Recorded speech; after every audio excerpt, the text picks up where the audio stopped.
Ya, jadi masuk ke materi penurunan nilai atau amortisasi aset tidak berwujud.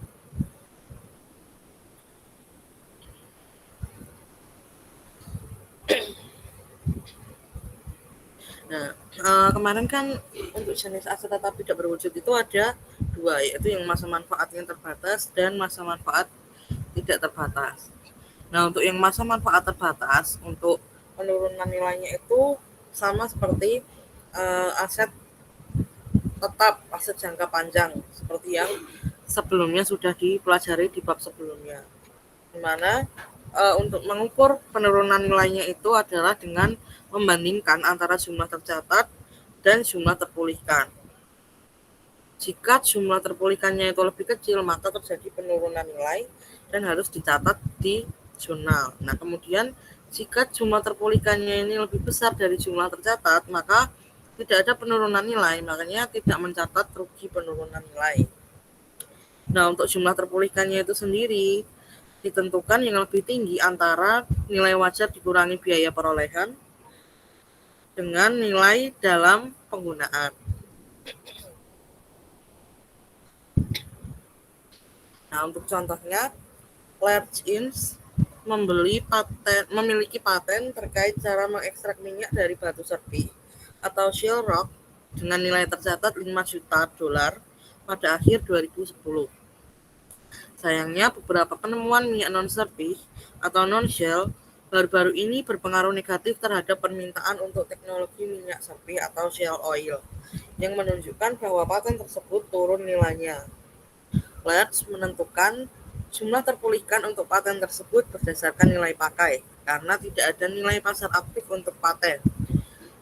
Large memperkirakan nilai dalam penggunaan paten pada 2 juta dolar berdasarkan arus kas neto masa depan terdiskonto yang diharapkan pada tingkat bunga pasar.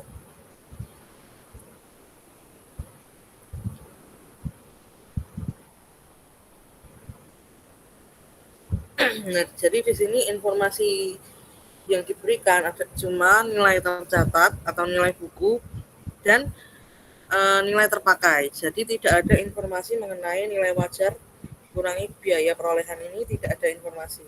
Maka dari itu jumlah terpulihkannya itu 2 juta yang digunakan. Nah, jadi perhitungannya seperti ini. Jumlah tercatat 5 juta, jumlah terpulihkannya 2 juta. Jadi ada penurunan nilai 3 juta. Nah, untuk mencatat jurnalnya juga sama seperti yang kemarin. Kerugian atas penurunan nilai di debit karena ini merupakan beban lain-lain, jadi di debit ketika bertambah 3 juta, dan paten karena ini asetnya berkurang karena mengalami penurunan nilai, maka karena berkurang dicatat di kredit nominalnya 3 juta. Kemudian untuk masa manfaat terbatas ini juga ada pemulihan kerugian penurunan nilai. Nilai tercatat paten setelah penurunan nilai adalah 2 juta. Dengan demikian, beban amortisasi Large adalah 400.000 untuk per tahunnya. Jadi karena masa manfaatnya paten itu 5 juta, sedangkan tadi nilai bukunya kan karena mengalami penurunan nilai tinggal 2 juta, diamortisasi. Nah, untuk amortisasi per tahunnya, rumusnya kurang lebih sama seperti penyusutan, yaitu nilai buku dibagi dengan masa manfaat dibagi 5 tahun, sehingga amortisasi Large setiap tahunnya ini adalah 400.000. Nah, beban amortisasi dan nilai tercatat terkait setelah penurunan nilai tersebut ditunjukkan sebagai berikut. Ini ya, karena tadi nilai tercatatnya 2 juta, kemudian diamortisasi 400.000, sisa nilai tercatatnya 1.600.000 dan seterusnya.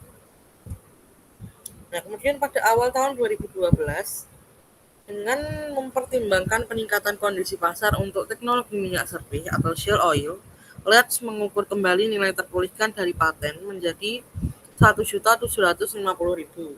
Nah, dalam hal ini, Large memulihkan kembali sebagian dari kerugian penurunan nilai tersebut. Jadi menjurnal untuk pemulihan kembali kerugian yang tadi di debit, di kredit, terus patennya karena nilainya naik di debit. Nah, untuk nilai dari paten kan tadi di awal tahun 2012, berarti kan akhir tahun 2011 itu kan nilai tercatatnya tinggal 1.600.000 karena sudah diamortisasi 400. Nah, karena nilai patennya, nilai terpulihkannya jadi 1.750.000, maka si kerugian penurunan nilai ini harus dikurangi, harus dipulihkan, dan jumlah patennya juga harus ditambah sebesar 150.000.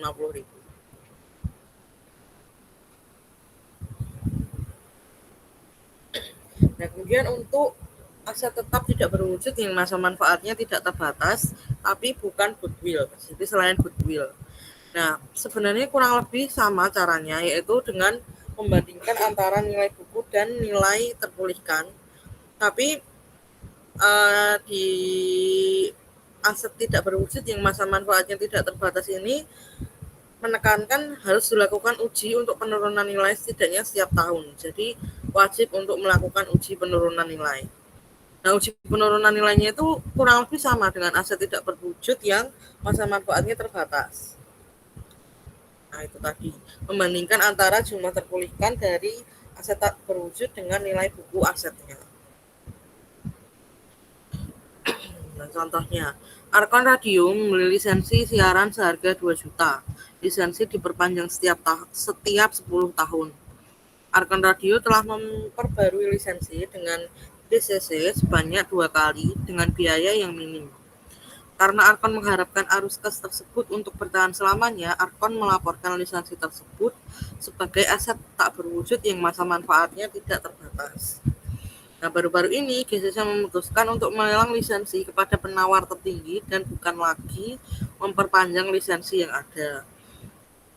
Berdasarkan informasi dari lelang atas lisensi serupa, Arkon Radio memperkirakan nilai wajar lisensi dikurangi biaya untuk menjual itu sebesar 1.500.000. Tadi nilai tercatatnya 2 juta, terus kemudian nilai wajar dikurangi biaya untuk menjual atau biaya perolehannya itu 1.500.000, maka ada rugi penurunan nilai 500.000.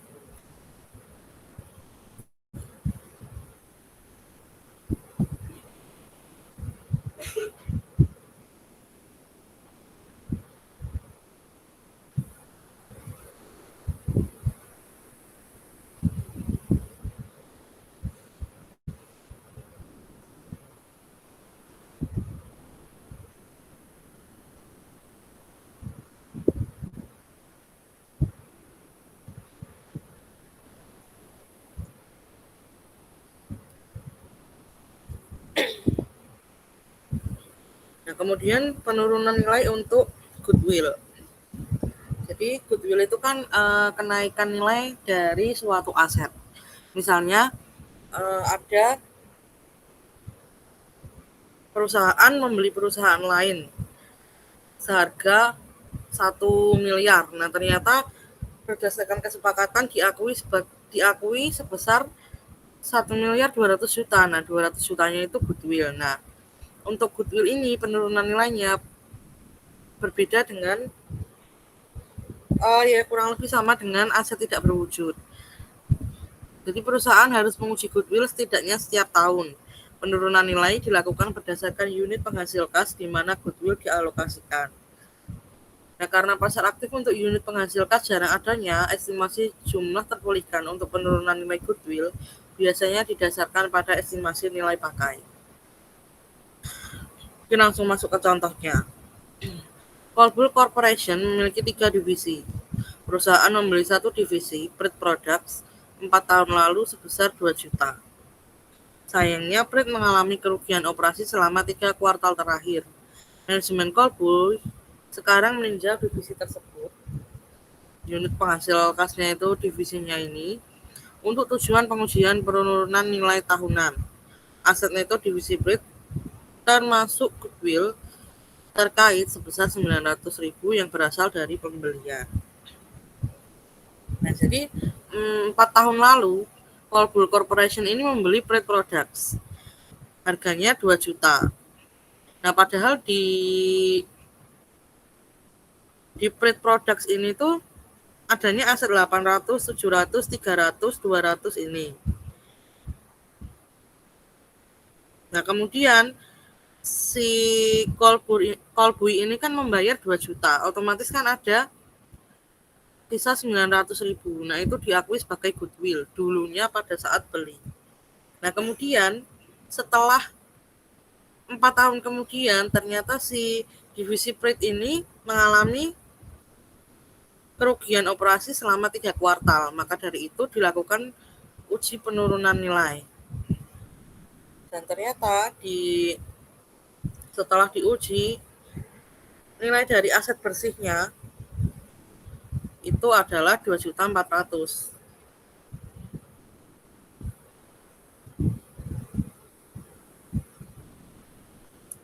Jumlah tercatatnya 2.400.000. Terus kemudian Kolbui menentukan jumlah terpulihkan untuk divisi Print sebesar 2.800.000 berdasarkan estimasi nilai pakai. Nah, estimasi nilai pakainya itu 2.800.000, sedangkan jumlah tercatatnya tadi totalnya di sini adalah 900. Nah, berarti kan tidak ada penurunan nilai. Nah, karena itu tidak perlu dicatat, tidak perlu dilakukan pencatatan kerugian penurunan nilai. Nah, ini berbeda dengan yang ini. Diasumsikan bahwa jumlah terpulihkan untuk divisi Print adalah 1.900.000. Ini salah ya, harusnya 1.900.000. Jadi karena jumlah terpulihkannya 1.900.000, sedangkan jumlah tercatatnya 2.400.000, maka ada penurunan nilai sebesar 500.000. Dibuatlah jurnal seperti ini. Kerugian atas penurunan nilai di debit 500.000, goodwill di kredit 500.000.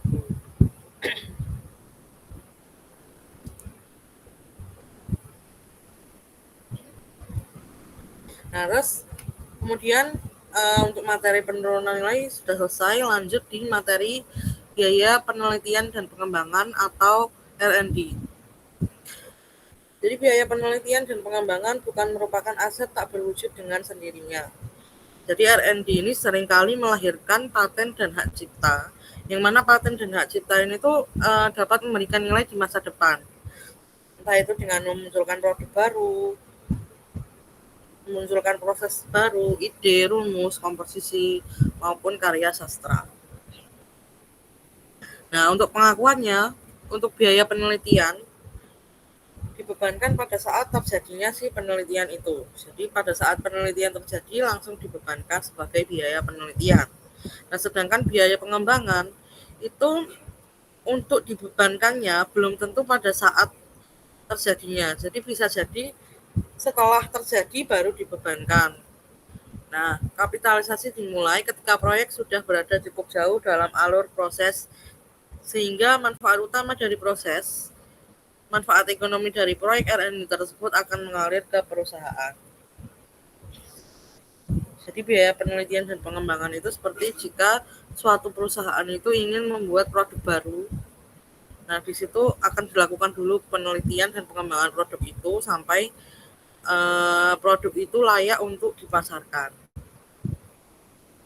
Nah, untuk mengidentifikasi aktivitas R&D.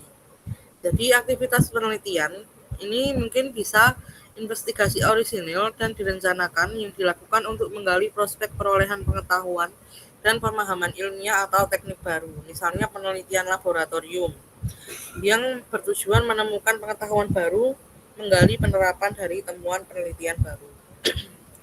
Jadi produknya diteliti terlebih dahulu. Nah, itu termasuk aktivitas penelitian. Sedangkan aktivitas pengembangan, penerapan hasil penelitian ini tadi atau pengetahuan lainnya di atas rencana atau desain produk, bahan baku baru atau yang ditinggalkan secara substansial, perangkat, produk, proses, sistem, atau jasa sebelum dimulainya produksi atau penggunaan secara komersial. Contohnya, formulasi konseptual dan desain atas alternatif produk atau proses, pembangunan purwarupa atau prototipe, dan pengoperasian pabrik percontohan. Nah, akuntansi untuk aktivitas R&D. Biaya-biaya yang biasanya berkaitan dengan aktivitas R&D itu biasanya terkait dengan biaya bahan, peralatan, fasilitas, personil, aset tak berwujud yang dibeli, layanan kontrak, dan biaya tidak langsung. Itu tadi mungkin untuk penurunan nilai dan biaya penelitian dan pengembangan.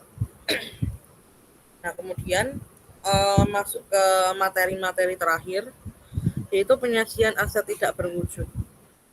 Nah, penyajian aset tidak berwujud itu di laporan keuangan itu disajikan dalam utamanya itu di dua laporan keuangan.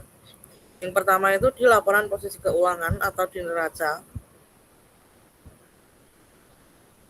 Aset tidak berwujud disajikan sebagai pos terpisah.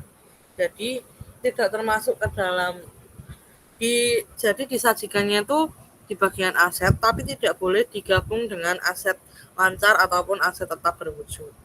Nah, penyajiannya itu berupa menyerupai laporan untuk aset tetap.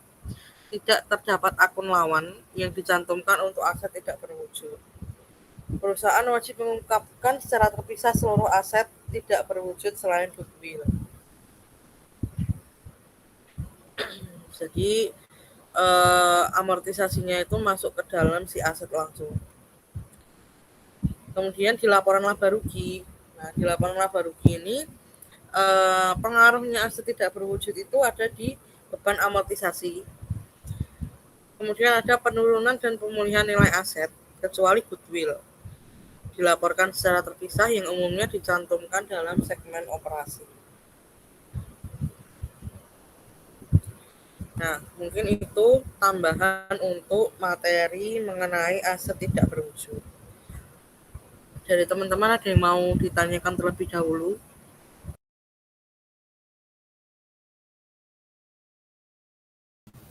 Kalau dari saya belum, Kak. Mungkin untuk teman-teman yang lain ada yang ingin ditanyakan?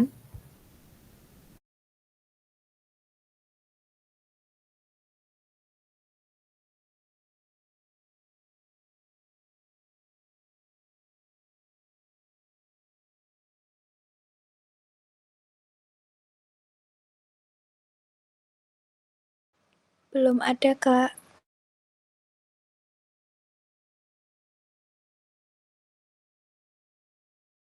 Oke, kalau belum ada mungkin kita aku mau menunjukkan gambaran untuk tugas proyek ya.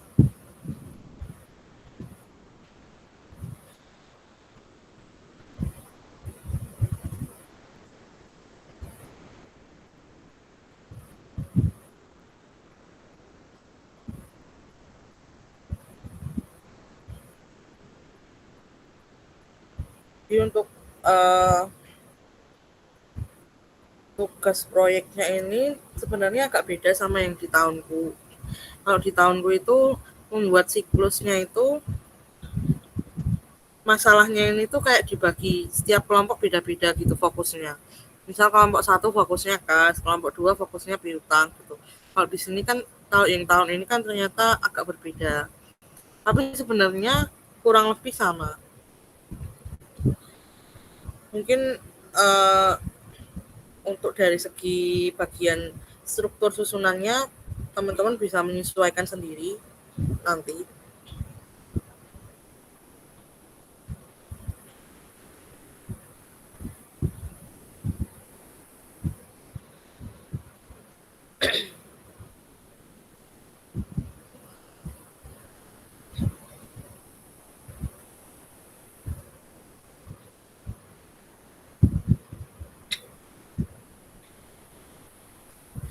Nah, ini kalau punya aku dulu bikin siklus akuntansi yang akuntansi perusahaan dagang itu fokusnya di aset tetap. Jadi berwujud tidak berwujud itu. Pertama, mungkin covernya juga susunannya agak beda ya sama yang sekarang. Kalau dulu covernya formal dan ada yang menarik. Nah, ini cover menarik. Project aset tetap. Dan kebetulan perusahaannya itu ceritanya adalah perusahaan sepatu.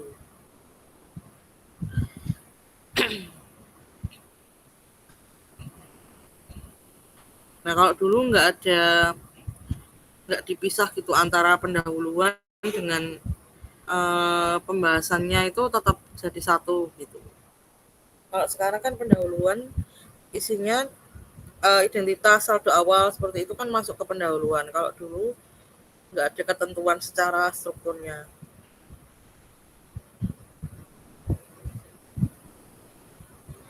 Nah, mungkin isinya kayak gini ya. Profil perusahaan.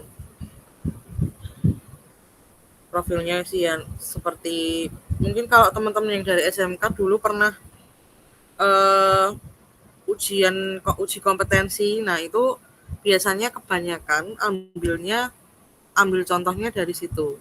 Profil perusahaan, isinya apa, terus di sini dijelaskan sedikit perusahaannya itu bergerak dalam bidang apa. Terus kemudian ada kebijakan akuntansinya, kebijakan perusahaan, ada umum, penjualan, penerimaan kas, persediaan barang dagang, penyusutan. Sebenarnya juga bisa ada pembelian sama pengeluaran kas. Persediaannya pakai sistem apa, periodik atau perpetual. Terus untuk mengukur itunya, harga pokoknya itu mau pakai metode apa, FIFO atau rata-rata. Terus kemudian metode penyusutan aset tetapnya itu juga harus ada.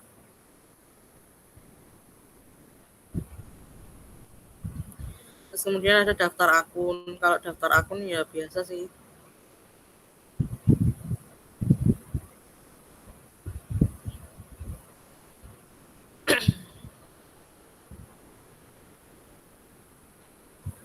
Nah, terus ini neraca saldo awalnya. Ini kan periodenya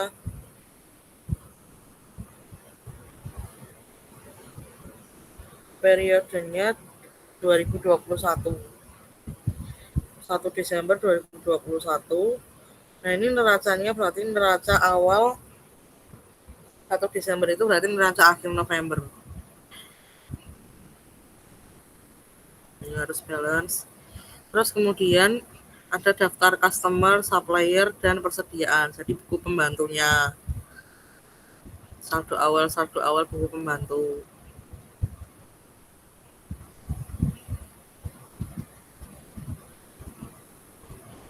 Nah, terus ada daftar transaksi.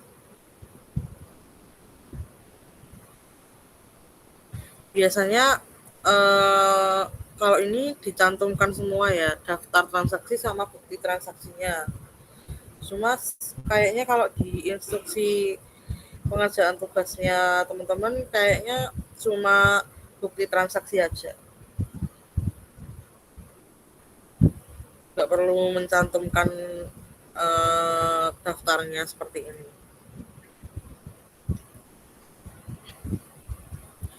Nah, bukti transaksinya ini juga menyesuaikan sama transaksi. Misalnya ini yang pertama bukti kas masuk, karena di sini kan transaksinya itu menyetorkan uang sebagai modal kan. Nah, berarti kita menerima uang dari si pemilik modal, makanya bukti yang dipakai bukti kas masuk, nomor BKM. Terus ini BKM untuk pelunasan piutang. Pelunasan piutangnya piutang dari yang saldo awal. Terus kemudian ada BKK. BKK itu bukti kas keluar. Di transaksi ketiga ini kan ada pembelian perlengkapan secara tunai. Makanya pakainya BKK, tapi bisa juga pakai cek. Kalau pakai kas di bank tuh bisa juga pakai cek. Ini juga BKK. Terus ada bukti memorial. Bukti memorial ini bisa buat transaksi retur penjualan atau retur pembelian. Itu pakai bukti memorial.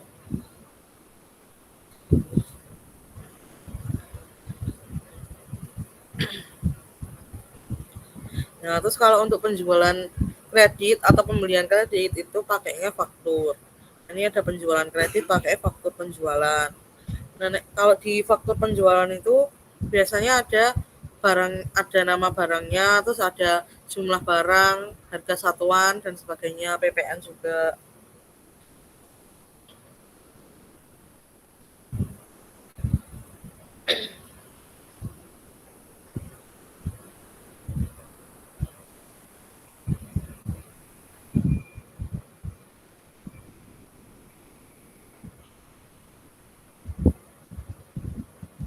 Faktur penjualan lagi. Nah, ini mungkin ini tambahan ya, karena kan tadi ini di bawah ini kan ada pembayaran listrik, ini ceritanya lampirannya gitu. Lampirannya struk pembayaran tagihan PLN. Bisa dikasih bisa enggak sih. Terus faktur pembelian. Nah, kalau membeli juga harus ada detailnya, itu nama barangnya, kuantitas dan harganya. Terus ini nota kontan ini kalau untuk penjualan secara tunai. Nah, itu pakai nota kontan. Di sini juga harus kalau bisa sih dikasih detailnya yang dibeli berapa. Jadi pada saat bikin jurnal enggak kesulitan.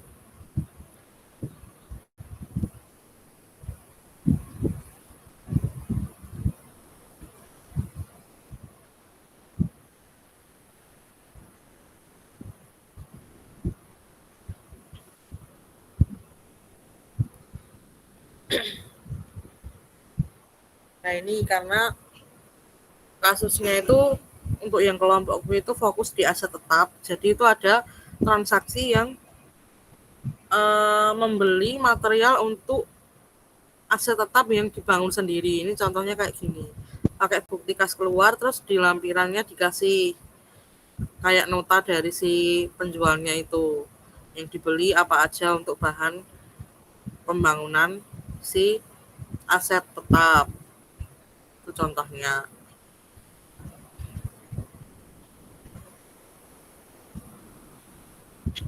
Terus karena perusahaan dagang pakainya jurnal khusus, jurnal pembelian, penjualan. Untuk teman-teman sendiri udah tahu kan jenis-jenis jurnal khusus, terus fungsinya itu buat apa?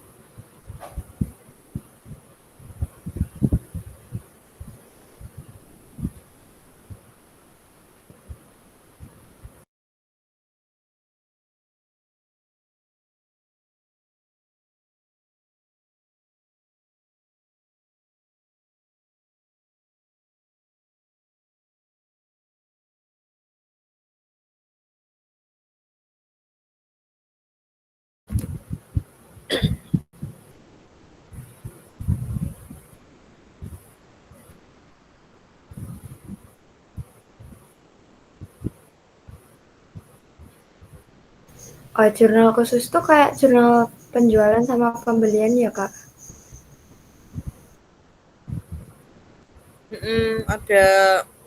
Ada 5 sih. Jurnal pembelian, jurnal penjualan, jurnal penerimaan kas, sama jurnal pengeluaran kas. Sama sebenarnya ada jurnal umum juga. Tapi ini kayaknya belum masuk. Tetap butuh jurnal umum kan buat transaksi retur. Transaksi yang nggak masuk di keempat jurnal ini kan masuk jurnal umum. Terus kalau misalnya pakai kas kecil ya ada jurnal kas kecil juga. Mungkin gambarannya seperti ini kalau jurnal pembelian. Pembelian akun lain utang dagang. Cuma kalau misalnya jurnal pembelian ini mau dibuat pembelian, debitnya pembelian, PPN masukan, terus beban angkut, nah itu juga bisa, nggak usah pakai serba-serbi. Terus kemudian jurnal penjualan juga sama. Penjualan, pajak keluaran, PPN keluaran, di kredit, piutang dagang, di debit. Karena kan jurnalnya udah pasti gitu. Jadi akunnya ditaruh di sini langsung. Terus jurnal penerimaan kas. Nah kalau ini udah pasti pakai serba-serbi.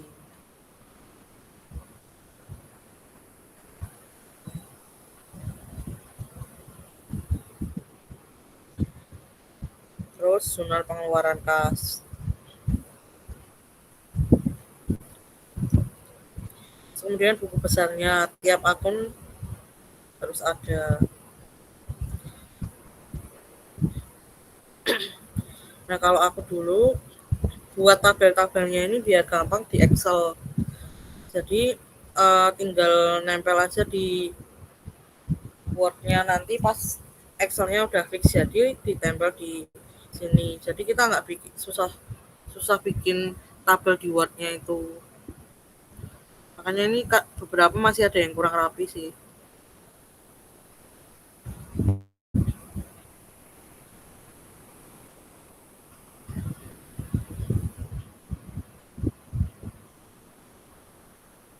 Nah ini untuk buku besar.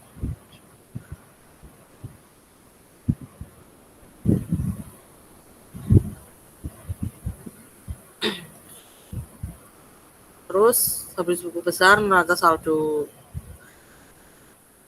Ini kurang lebih gambarannya seperti ini. Di akhir ada totalnya dan harus balance. Kemudian habis di neraca saldo kan kita siklus akuntansi itu lanjut ke jurnal penyesuaian.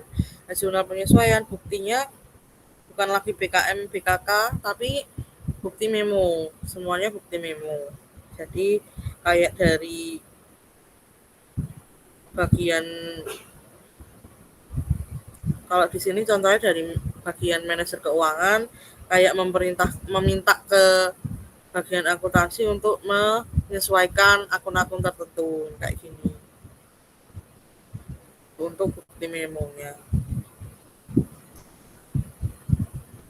Ini juga untuk akun-akunnya nggak harus di satu bukti memo ada 5 akun gini. Kalau misalnya mau dibuat perlengkapan sendiri, sewa sendiri juga nggak apa-apa sih. Kemudian bikin jurnal penyesuaiannya. Kalau jurnal penyesuaian kurang lebih itu bentuknya sama kayak jurnal umum. Nah, terus neraca lajur. Ini biasanya paling susah karena kolomnya ini kan banyak, jadi susah ditempel di Word. Kalau bisa sih ngerjainnya jangan terlalu mepet karena susahnya di ngedit-ngeditnya ini loh. Terus habis jurnal penyesuaian langsung ke laporan keuangan. Nah, laporan keuangan itu urutannya juga harus benar. Jadi pertama laporan laba rugi dulu. Kayak gini kurang lebih. Nah, isinya untuk isi dari tiap laporan juga teman-teman udah ngerti kan? Kalau di laba rugi itu isinya pendapatan dan beban. Ada HPP-nya juga. Jadi ini kan dari pendapatan bersih, penjualan bersihnya sekian, ditambah pendapatan lain-lainnya. Tapi biasanya lebih sering pendapatan lain-lain ditaruh di bawah. Jadi habis beban ada beban lain-lain sama pendapatan lain-lain. Cuma kalau ini ditaruh di sini. Pendapatan bunga, terus jumlah pendapatan keseluruhan, terus harga pokok penjualannya, rumus harga pokok penjualan. Nah, harga pokok penjualan mengurangi penjualan, ketemu laba bruto, dikurangi beban-beban. Ketemu laba sebelum pajak, terus ada pajak. Nah, ini. Terus kemudian habis dari laba rugi, lanjutnya adalah perubahan modal. Kenapa? Karena nanti laba atau ruginya ini, kalau di cash punya aku ini kan rugi, ini akan berpengaruh ke laporan perubahan modal. Jadi jangan kebalik perubahan modalnya dulu baru laba rugi, tapi laba rugi dulu baru perubahan modal. Kamu modal akhir sekian, nah baru setelah perubahan modal laporan posisi keuangan. Nah, modal akhir ini yang akan dimasukkan ke laporan posisi keuangan di bagian sini nih, 698.107 ini. Jadi habis laporan perubahan modal terus lanjut laporan posisi keuangan, terus baru yang terakhir laporan arus kas.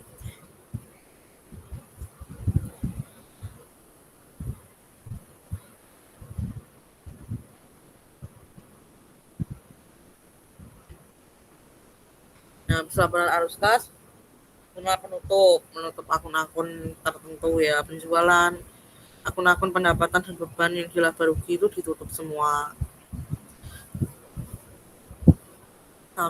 Setelah ditutup sampai nemu neraca saldo setelah penutupan. Jadi tinggal akun 1 sampai akun ketiga modal. Tuh. Kalau aku dulu karena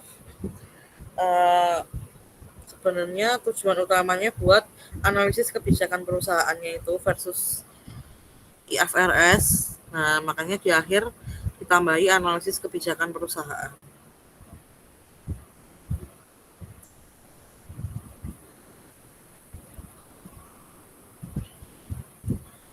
Terus kesimpulan sama referensi. Udah sih itu.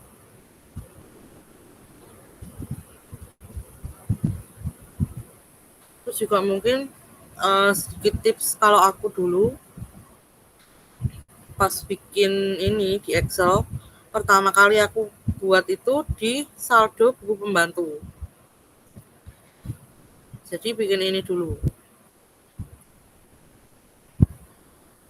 harga beli berapa, harga jual berapa ini, terus kemudian bikin saldo awal piutang, saldo awal utang. Nah kan di akhir itu ketemu nih, misal persediaan, saldo awal persediaan yang bakal dimasukkan ke sini neraca saldo awal. Misal persediaan 200 kali 550, 200 kali 450, 200 kali 500 dijumlah. Nah, itu langsung masuk ke saldo awal persediaan barang dagang. Di sini. Nih, 300 juta. Terus bikin saldo awal kartu piutangnya. Di sini ketemu total 23.100.000. Langsung masukkan ke neraca saldo awal. Di sini piutang 23.100.000. Yang utang juga sama, langsung dimasukkan ke sini 16.500.000. Nah, kalau udah angka-angka yang lain selain ketiga angka itu tinggal dibuat disesuaikan. Nah, kalau di Excel kan ngerjainnya gampang untuk bikin supaya debit dan kreditnya balance ini. Kalau saldo awalnya udah kebentuk, tinggal buat bukti transaksi kayak gitu. Mungkin itu dulu. Ada yang mau ditanyakan?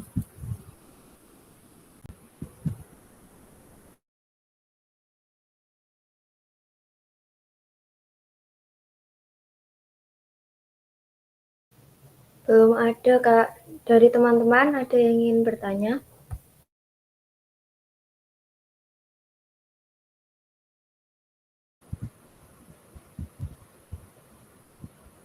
Ada yang ingin ditanyakan atau mungkin mau request mau lihat yang bagian ini gitu?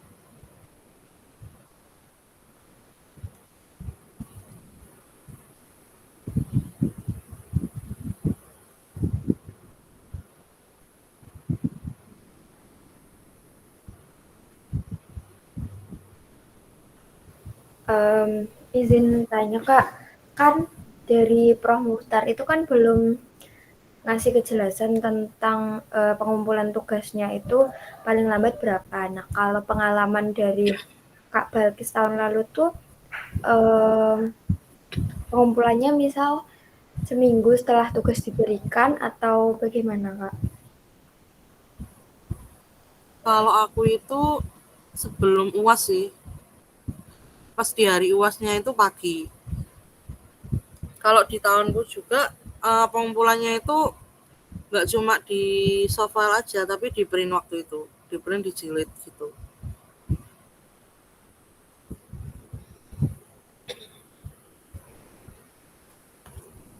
Terima kasih, Kak. Ada lagi?